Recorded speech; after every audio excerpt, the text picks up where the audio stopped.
But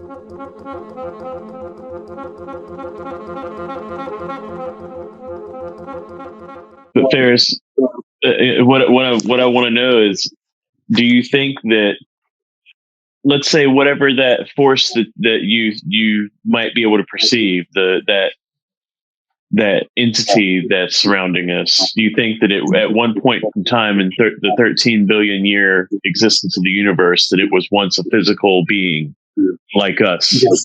and then it Maybe. evolved beyond that? Yes, Interesting. maybe. Very Yes, why not? interesting. Why not? So that sounds like the God Emperor from Warhammer 40K, my dude. It's okay. Think about it like this, okay? But it's more likely, It's more likely. Okay, if you think about it by yourself at night, okay, you would think, yeah, why not? Because this is not a short time. This is a long in time. a boundless universe, anything is possible. So I think you're onto something. I can see In a What? boundless universe, anything is possible. Yes, everything is possible. Okay, everything is possible. Okay, and if you take into account the possibility that there are other universes or other shapes of anything is possible that doesn't counter the existing laws of nature, right? I don't know if I would agree with that. Yeah. I think that the laws of nature are something that exists here in this time, in this place. Yeah, That they're not necessarily fixed. Yeah, maybe just in this corner of the universe. Maybe the laws aren't applied somewhere else. Maybe gravity is gravity in this corner. Okay, this small sphere, but maybe gravity is different in other realms, which gives rise to many countless questions about what could lurk in the dark out there. Okay, so it's better to be humble when you speak about our consciousness. Okay, because it seems to me that our consciousness might be just a little drop of something bigger. Along those lines, I have a question for both of you. Yeah. So, both of you pretty much agree that your consciousness is bound by your physical body, your physical existence. So what happens to it when you die? Do you think your consciousness just goes away? Yeah,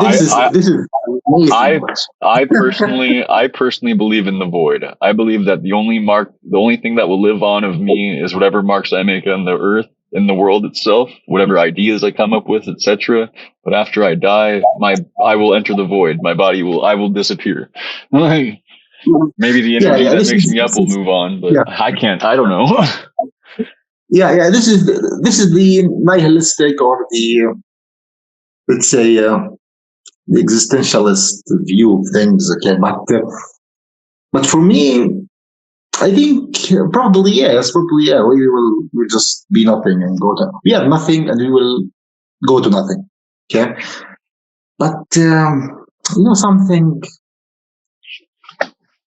You should take into account other factors. Okay, consciousness and principle. Look, listen to what I will say now. Okay? Consciousness in principle has a mathematical structure, like everything else. It is. I told you, it is not a metaphysical. It should have, like everything else in the universe, it has a mathematical structure. An algorithm. Okay, which means that in the principle, it can be retrieved. It can be retrieved like anything. Okay, now we don't have this technology. We don't have this level of knowledge. But maybe something else is intelligent enough to retrieve your consciousness, if it desires or if it wants to. So maybe death isn't the end of the story for consciousness. If there is something intelligent out there, has the desire and the will to retrieve your consciousness one day. This opens a lot of questions. Okay, because I told you before, you should think about intelligence. Intelligence is the key element of the story. We mostly ignore this aspect, but I believe intelligence is the key to most existential questions, like consciousness, like God, like whatever. What do you think a superintelligence would look like? And what does superintelligence of God mean to you? Like, how does that function? What is the function of a superintelligent God?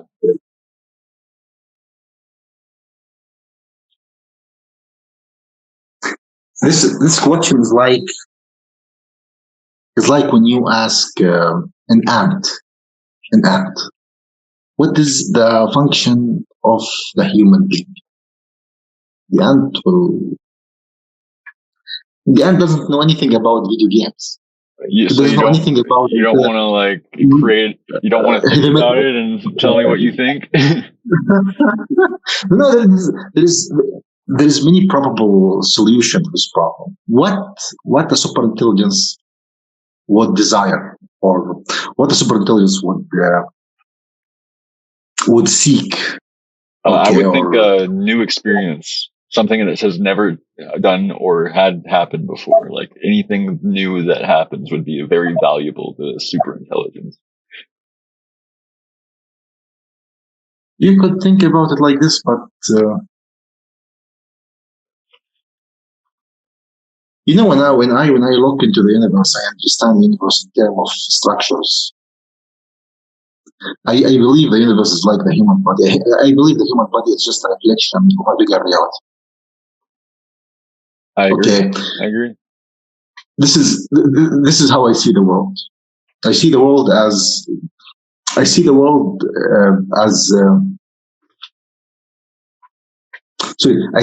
human body as an embedment of the whole universe.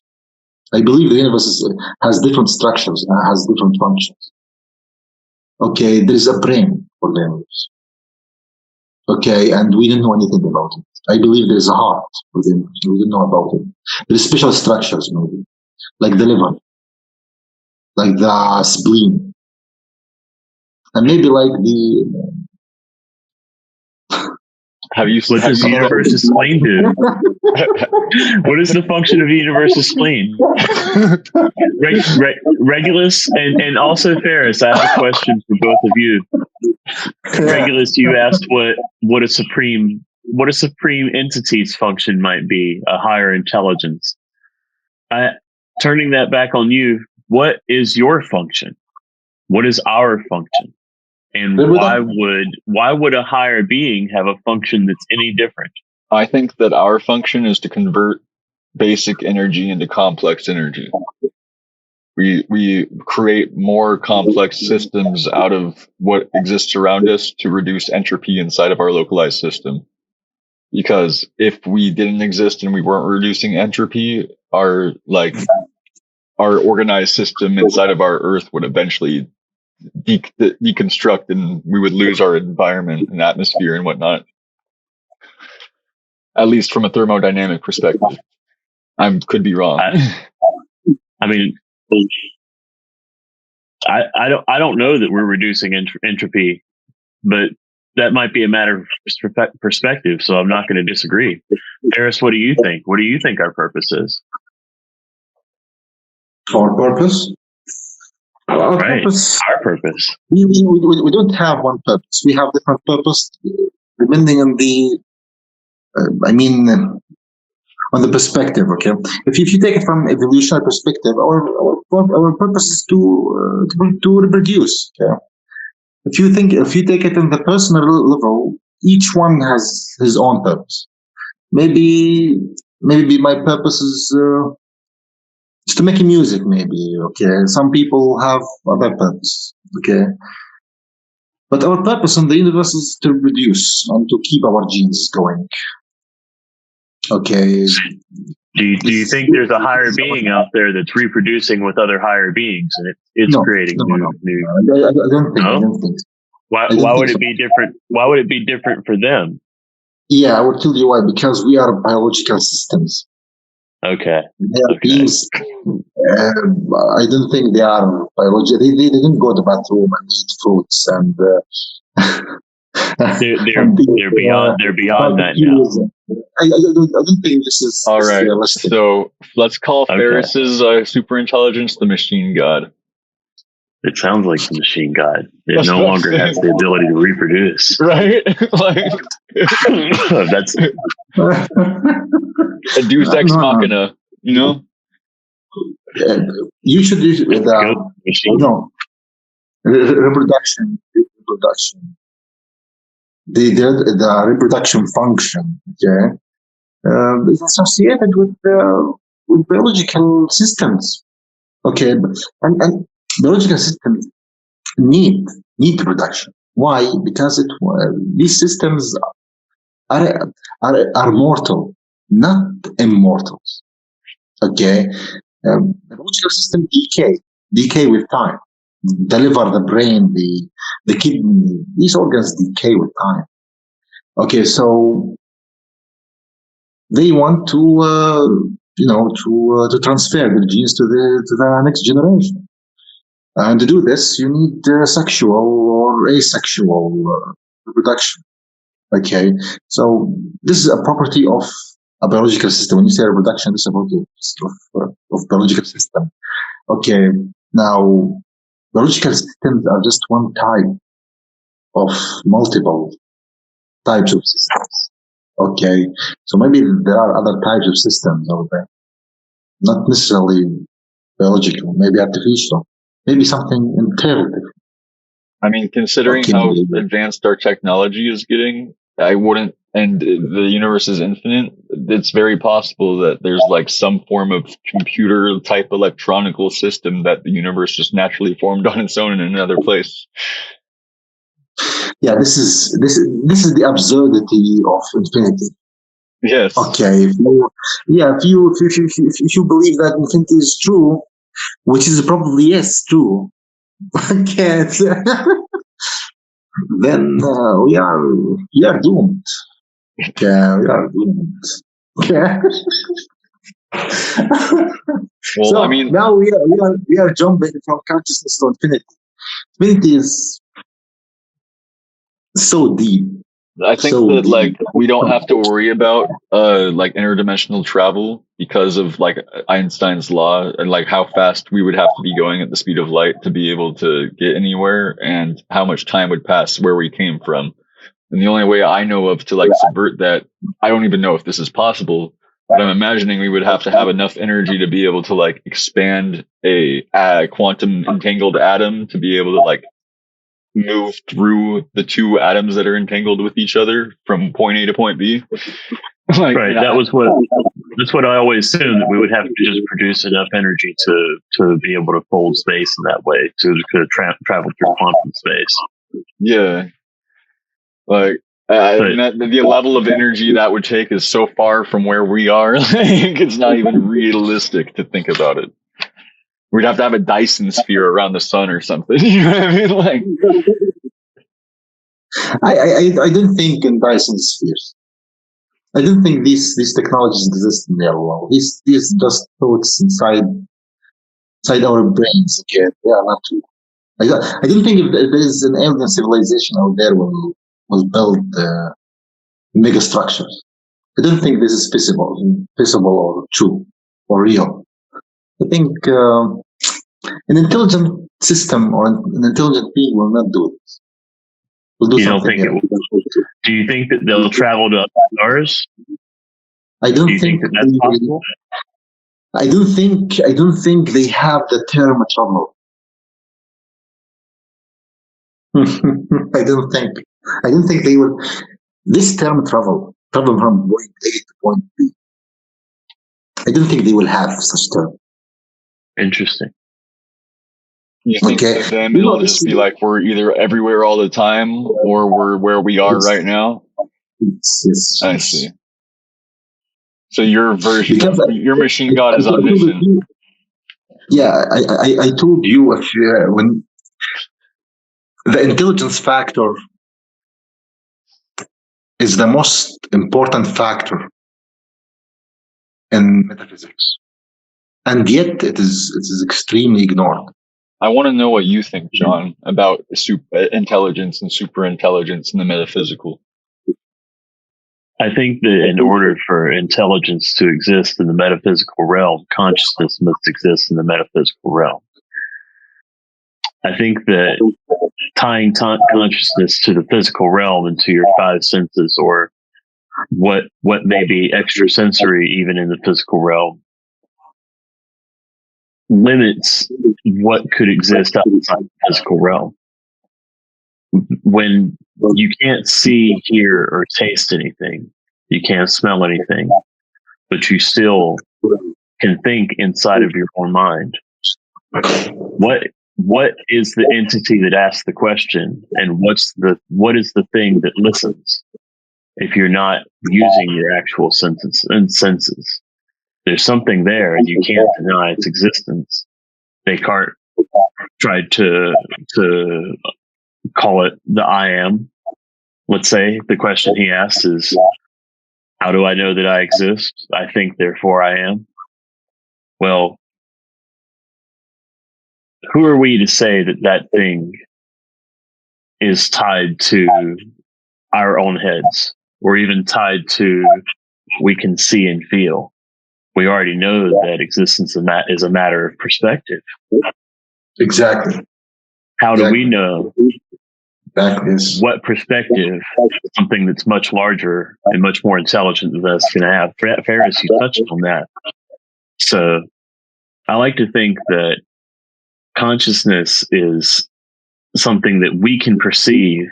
We're lucky enough to have the ability to harness it, but it's not for us necessarily to define, at least not from our perspective. But I don't know, guys. I like your ideas. I think both of you have good points, and all of that could happen. Any of that could be. Yeah, I don't think this is the first time for us here. I know this sounds crazy, okay, but I don't think this is the first time for us to be here. I think reincarnation? Not in the Hindu sense. Or perhaps that there's a secular nature to existence that it repeats.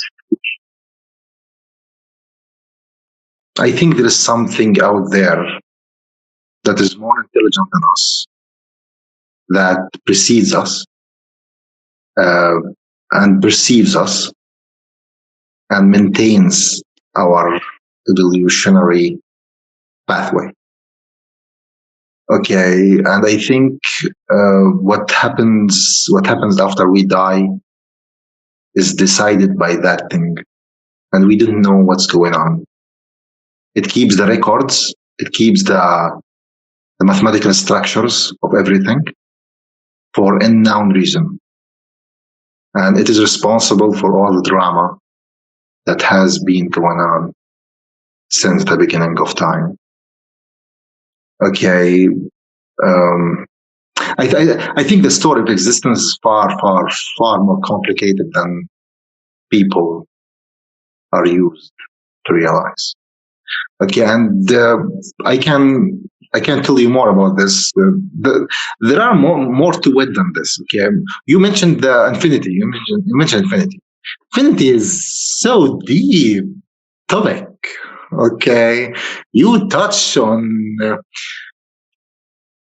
very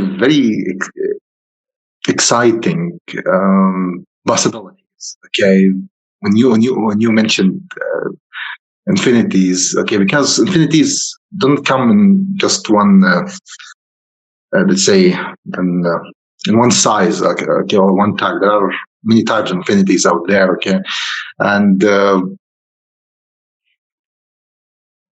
you can sum them all under one infinity. Yeah. Okay. But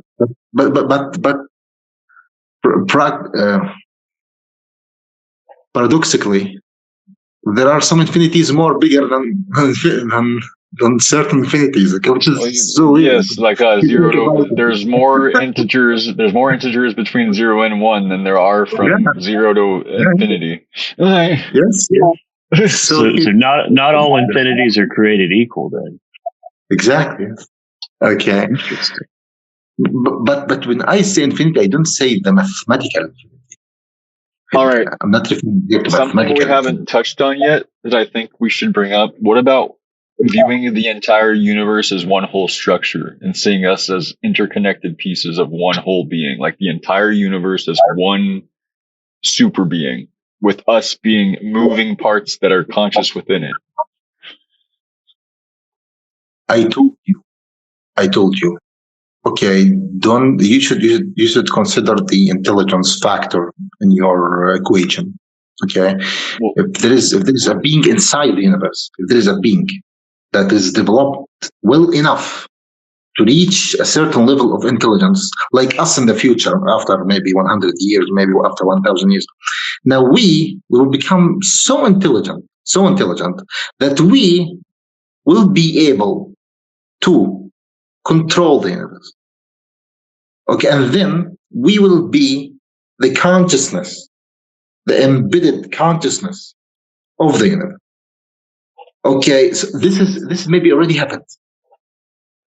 Can I draw a really weird comparison right now? I don't know how well you guys are informed about like Elder Scrolls video game lore, but yes, in Morrowind, the game, when you go to kill Dagath he tells you the history of the Dwemer. And they went in with their weapons and tools of Agarath to become immortals. And after they became immortal, they disappeared. So I'm thinking that what you're saying is we are going to get to a point of such great intelligence that we will become immortal and we will cease to be physically existent. When you are intelligent enough, you will have the keys. You will have the key to escape your evolutionary sphere. Okay, because you are intelligent, you will not need to reproduce. You will not need to do all the things that you should do to stay alive, because you are intelligent enough to keep your existence or to keep yourself alive without the need for anything. Okay, and you will be able to use energy more efficiently. Now we use hydrocarbons. Okay, we use the solar energy. But if you are intelligent enough, you will remember that around you there is infinite source of energy called the energy of empty space. The Casimir effect. Yeah, so around you there is a lot of energy. If you are smart enough, you will know how to use them. And then you will have free energy. And if you have free energy, unlimited source of energy, you will keep yourself nearly forever. And maybe you can exit the universe. And maybe you can merge yourself with the universe. So intelligence is the most important factor when you think about these equations. And you guys really think people are going to cooperate enough to be able to do all of this together? I don't think there will be people. Okay. I agree with you there, Ferris. I'm not so sure that we have what it takes. We like fighting too much. Guys, I changed my name. On a separate note, I changed my name to promote the idea of creating heaven on earth, and I will spend the rest of my life making sure that it fucking happens. So don't worry about it. I'm out here. I'm doing good. I'm helping other people do good. We're going to create heaven on earth. Don't worry about it. We can fight all we want. We can still be in heaven. Yeah, it is.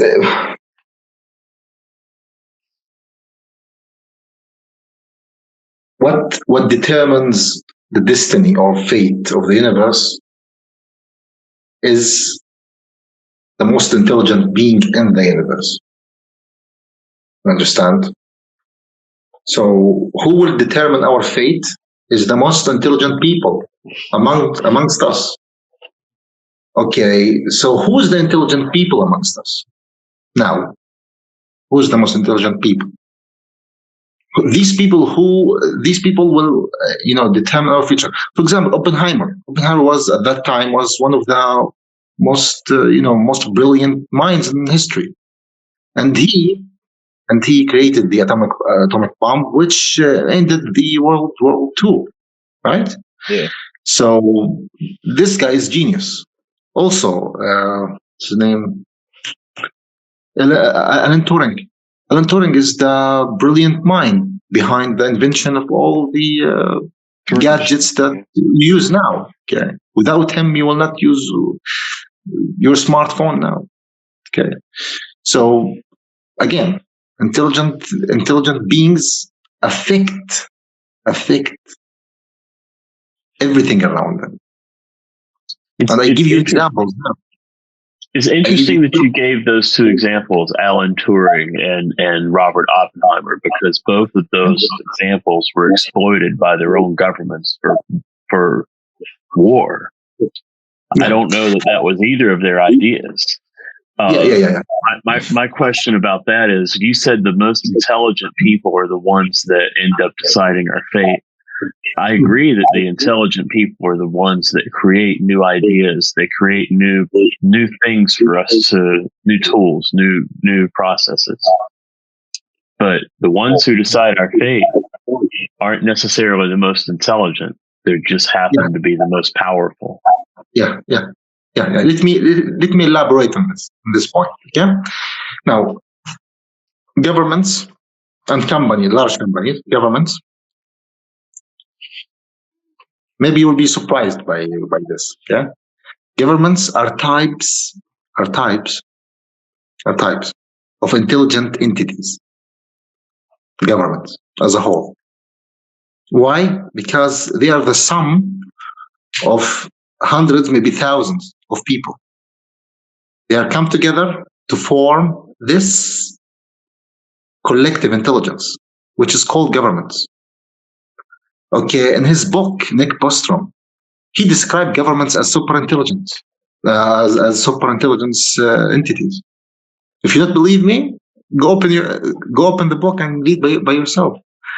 Okay, governments are a form of superintelligence. Okay, because they are the sum of many experts.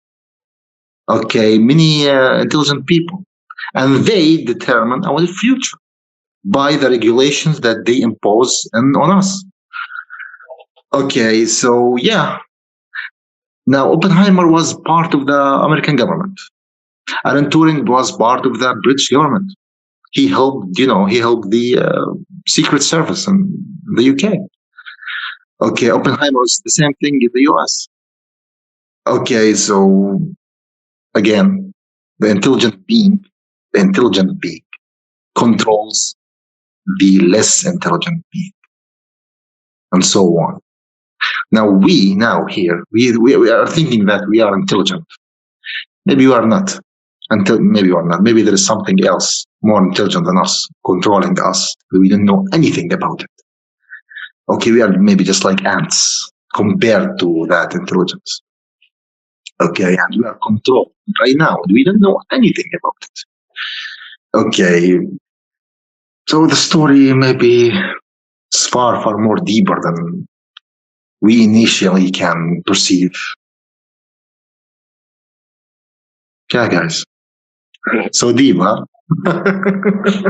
Yeah, you got me there for a minute, like talking about governments as super intelligent beings, because it's actually, I never thought about it, and it's actually true, like I've always talked about egregors, which are like thought forms or ideas that are collected together ideas that form a thought form is an egregor. And there's a lot of negative egregors out there that like harm you just by like accepting them or thinking about them, when if you just avoid that entire like collection of ideas or behaviors, then you would avoid the harm from them.